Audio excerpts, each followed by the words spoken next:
feminism emerges as an outcrop, a byproduct, a pollutant of sheltering, and this artificial detachment from reality and nature.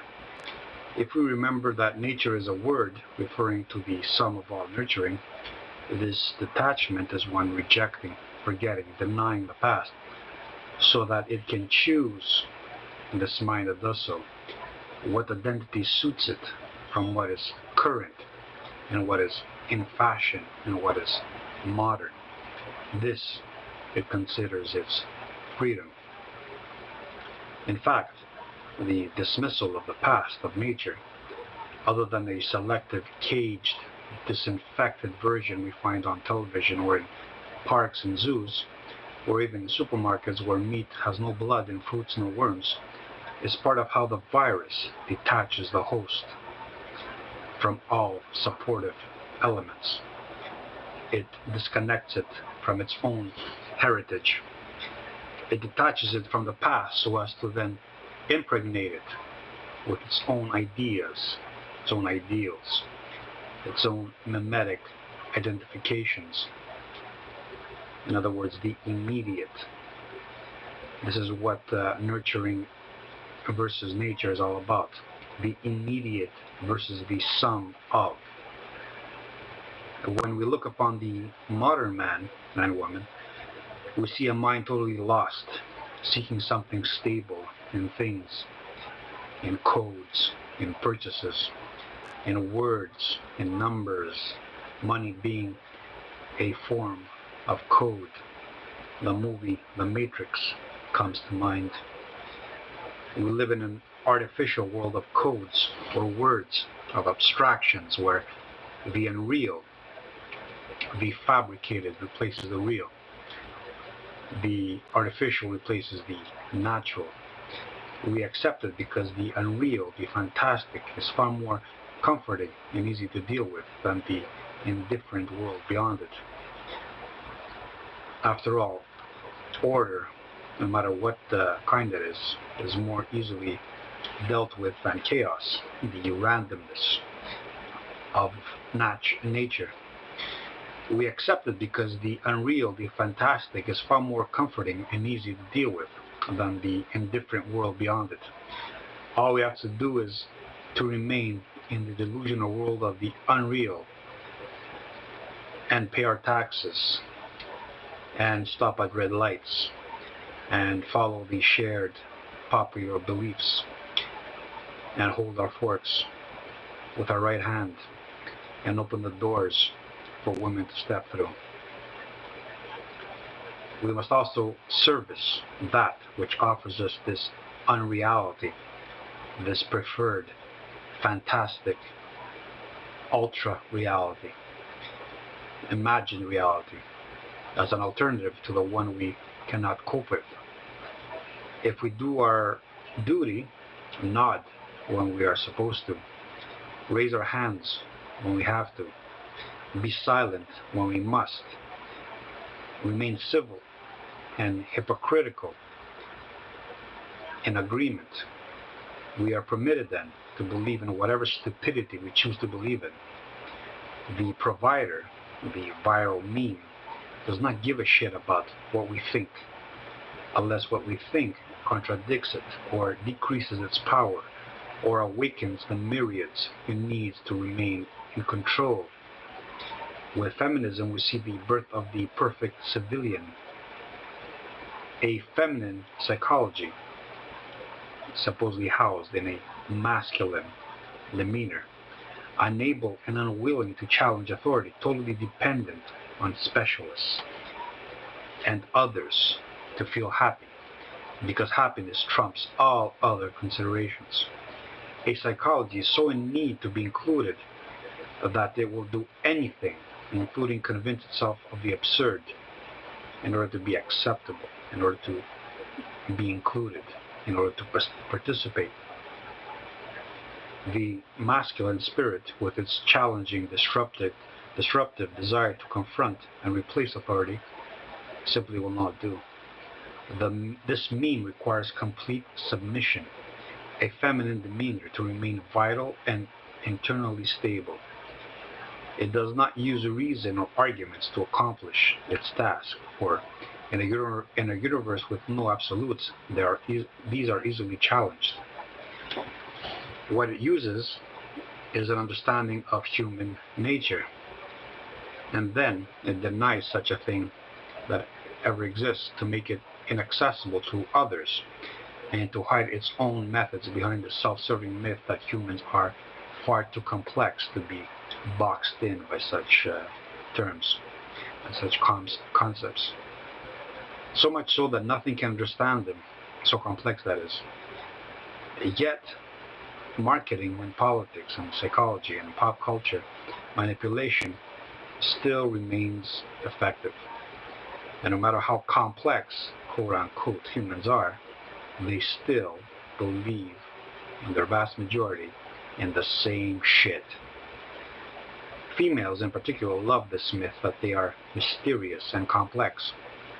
Their flakiness becomes evidence of inner intricacy, their simplicity and an ability to remain loyal and true and stable and decisive, explained as part of feminine mystique. This is where a negative attribute becomes a positive in true nihilistic fashion. Females, the feminine psyche, is therefore the preferred, the ideal psyche, a behavioral ideal all must adhere to and be inspired by. Easy for females, born with the natural inclination to be so, but a different matter for males. There, a bit of social engineering is required, while at the same time denying it as cruel and vile and something practiced only by fascists and Nazis. Common traits between feminists and the infamous MRA, the men's rights activist movement. Number one, a shared hatred of the past and of nature outside parks, zoos, and television documentaries. With females, this is particularly so because nature, the past, is what forces them to endure childbirth and child rearing and all that menstrual discomfort. If they are to be like men in theory, then all this nature shit has to be forgotten. Tabula rasa, the clean slate. Erase the brain. Prepare it for rewiring, rewriting, training, or what is called education. Suppression and denial is expected. If you think and see something inappropriate, the sensation of shame, of guilt, that something is wrong, warns you that you've surpassed the line of socially acceptable thinking. Emotion is the mechanism of enforcement. Behavioral intervention. First, what you perceive as unreal. Then, what you do not see, but are told is real, is more real. If you see difference, it is a lie. All is exactly the same. If you see divergence, it is fake. All is united. If you see inequality, it is absurd. All is equal.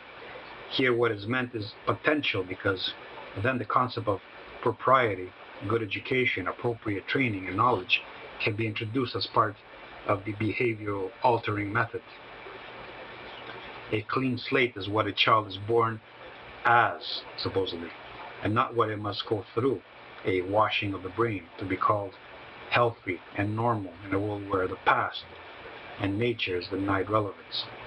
With feminists, access to the true, one and only alpha male is made comfortable by turning this natural type into an abstraction everybody can be the face of. Man, woman, child, moron, imbecile, cripple, it does not matter, since the true masculine power is an idea and an ideal. All can be the representation of it. It doesn't matter, because it never changes. It's an institution.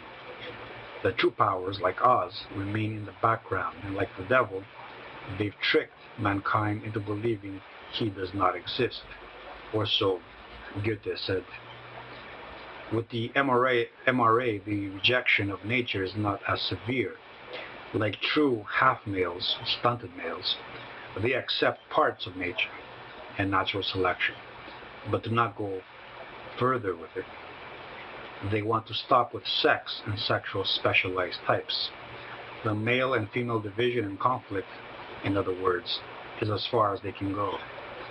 They do not want to splinter their movement by going further. That they now compete with females for the institutions, the only alpha male's good graces, in other words, is beyond them. They still feel like men. Number 2, with both feminism and the MRA, emotion plays a crucial part in its defensive tactics.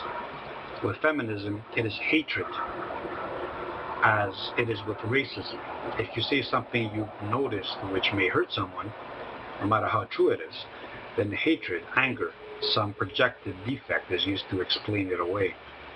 You are suffering from an illness, or otherwise, why would you even speak of such things? Same with the MRA. When a challenge cannot be dealt with rationally, the old shaming method comes up to save the day. Once used, the emotion acts like a buffer. It's not that the MRA member felt shame when confronted with a rational challenge, but that the other's motive was to shame him. Similarly, it is not that anger and hatred is what bubbled up in the feminist's mind when she was confronted with a more probable explanation, contrary to her delusions, to her socially constructed delusions, but it's that the other's motive was hateful and angry. The accusation suffices to dismiss any argument. No counter-argument is required. Once the accusation is cast, all nod in agreement, like zombies, and return to their previous positions. Nothing changes. The accusation suffices to deal with the threat. Number 3, both MRA and feminism use the institution as their arbitrator and popularity as their standard of validation. They defer to the system, to the law, to return the system to harmonious balance by correcting an imbalance. It does not matter if the balance is based on hypocrisy and lies. What matters is that the internal balance, what they call justice, is maintained. Here the uniformity of status is obvious. The male inferior that is, must appeal to the true male, the institution, the law, the ruler, the abstraction, the specialist, alongside the female. The female and the male, in biological terms, become equal under the law, under the authority. They are both emasculated and equated and leveled down to the same status. The only status permitted from then on is the one acquired through the system, that is, through the code, money, fortune and fame, and so on. The argument, whatever it is, it will be based on their common standards of fairness, which is, I repeat again, a human construct which has no meaning outside human skulls and human constructs. Fairness is another term for uniformity. We are all equal, the same, under the law, the alpha, the authority. In other words, whether you're strong or smarter or bigger or faster, doesn't matter. Everything is leveled down to the same status. Everything is made uniform. Uniformity, although absent in nature and contrary to the very principles of evolution theory and empiricism, is here the standard by which human interaction and human relationships are to be judged. Number 4, a dependence on artificial means to correct nature and reality. With feminists, technologies provided for them are all the great equalizers. No man can stand above a female with a gun, or a female who is supported by an institution, by a police force, by an army, and so on. But techniques also offer females a defense against their own naturally selected sexual role. This is how they can deny the relevance of sex, calling it a social construct, a gender. Birth control, along with police protection, offer the female the illusion that her actions have no repercussions and carry no burden. She can remain as infantile as she wants, uncaring, that's what it means, lacking of integrity, no accountability. She had to take care, be careful in the past, think things over. In other words, she had to be conscious of her actions and not submit to temptation or to spontaneity. A female could not do so before, being an agency of nature, of chaos, and so more rules had to be put in place to protect her from her own stupidity and lack of self-control. In other words, she had to be ordered. That's a masculine term.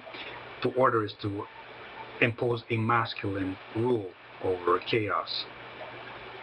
Masculinity is equal to order, femininity is equal to chaos, randomness.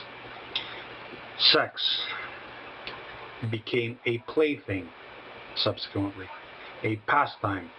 No severity was attached to it because it only lasted a night and had no further consequences. Maybe it lasted for a month or a year, but nothing came of it. At least no consequences that were not easily correctable, that is, by the system. Now we can get abortions on call now. Everything is correctable. There is an entire framework on the ready just to correct the consequences, the severe consequences of being stupid. This is also part of the leveling of nihilism. In this way, sex lost its spirit. The MRAs caught wind of this. Why them and not us, they thought. And they were right. A common ground was again found. This is another shared common ground with the feminists. If women can indulge in sexual activity with no consequences, then why not men? Why were men and their sexuality still restricted and controlled? Well, because females are the preferred psychological type, and because where females go, effete males are soon to follow. You don't need to impose any special rules on males. The roles are reversed under the eye of the institution, the monopoly on masculinity. Now females become the sexually aggressive sex, and males are forced to remain docile and passive. This only within human systems, of course, because in nature, no female would dare. With both feminism and the MRA, technologies are the ultimate compensating factor. For feminists, it is provided for them, and it releases them from primal sexual concerns. She feels liberated because she is free of nature, but not from the framework which provides this sheltering partial liberation. For the MRA, it is some coming future, some coming utopia, technological utopia, a mechanical womb, a technological innovation yet to be foreseen, which will one day liberate them from their own maleness. Asexuality is the common ground here, another common ground. Sex and its total acceptance, benefits, costs, risks, and all. What needs to be forgotten is what needs to be forgotten, surpassed, and corrected for both the feminists and the MRA. This is the convergence from different vantage points to the same asexual uniformity. A future where men and women, the term man and woman, will become obsolete and irrelevant. Technology is an interesting common theme here. The product of male-on-male competitiveness, particularly the European male, is now used to compensate and to escape a reality that does not satisfy the inferior female nor the inferior male. Genetically speaking, of course. Who dare speak outside of genetics? A woman uses technologies, techniques, not only to avoid her natural specialized sexual role, but also to hide and mask and accentuate her genetic attributes. She lies every time she puts on a dress, or a bra, or plasters on a face. Things have gotten worse. With plastic surgery, anything can be faked, creating the illusion that appearances are indeed superficial. The only thing technology cannot compensate and correct is stupidity. The mind is the frontier that technology has yet to deal with. Denial takes over. Ambiguity and certainty makes amends. What is intelligence? Some ask, wanting to run from it. They know what it is when judging a dog breed or when comparing a cat to a worm, but with humans they are afraid to pursue the matter. Suddenly they are insecure. They are skeptical. They want more proof. Here they raise their hands and surrender. They cannot pass judgment, for it is a sin to do so, and there is not enough info to take a stand one way or the other. Man, you see, for them, is far too complex. And still, marketing, politics, psychology, propaganda does just fine.